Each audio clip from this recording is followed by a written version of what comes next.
This is the Reporter's Notebook, hosted by Elaine Shane. Welcome to this entry in the DTN Reporter's Notebook. DTN Senior Ag Meteorologist Bryce Anderson joins us today as we look at the winter weather outlook. Bryce, first of all, there's been a lot of talk about La Niña. Yes, there has been. And in fact, it started here a while back. But anyway. So what is it and how much of an impact will it have this winter? Well, La Niña, Elaine, is the situation in the Pacific when the water temperatures in the equator region are below average, running at least 1 degree Celsius below average for a period of at least 3 months. And when that is in effect, we see the jet stream take a different kind of a track, with the focus being over the northern tier of the continental United States. And the scenario is getting into gear, so to speak, to dominate how things are going to be for this winter. And there's a little bit of uncertainty. There always is when La Niña is in effect, but it does look like we are going to see a colder pattern across much of the central and eastern U.S. this winter. What other features do we see with the La Niña? Well, La Niña, first of all, with the jet stream track, it tends to push the jet stream over the northern tier of states, and that puts the focus of winter storms into the Pacific Northwest, the northern Rockies, the northern plains. A little bit farther east, then it dips south and becomes more of a storm producer for the eastern Midwest and into the Mid-South. So that's the storm situation we see with La Niña.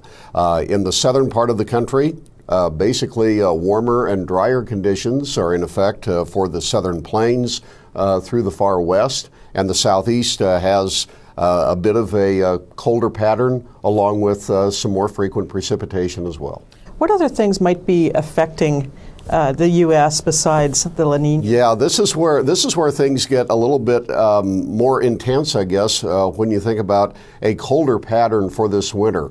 In our view, one of the more intermediate weather features, the standing area of low pressure over Hudson Bay, Canada, and on into the Arctic, known as the polar vortex, is going to be a feature this winter to a greater extent than it has been the last couple of winters. So with that, there's going to be, in our view, a stronger push of colder air out of the north into the Midwest. And so as a result, we think that this winter is going to be a colder one and a stormier one for much of the central part of the country.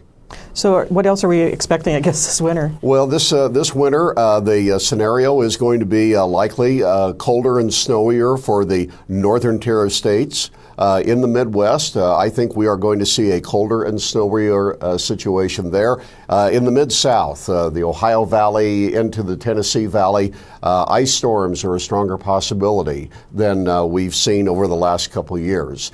Another feature to note is that in South America, when La Niña is in effect, during our winter months, that is the heart of the growing season in Brazil and Argentina.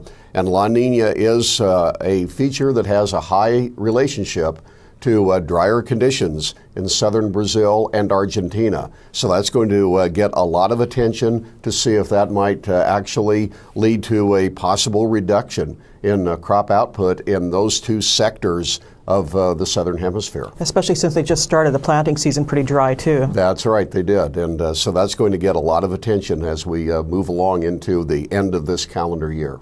Thanks, Bryce. You're welcome. With Bryce Anderson, I'm Elaine Shane, and that's today's entry in the DTN Reporter's Notebook. Thanks for joining us, and have a good evening from DTN. This has been the Reporter's Notebook from the DTN Progressive Farmer Newsroom.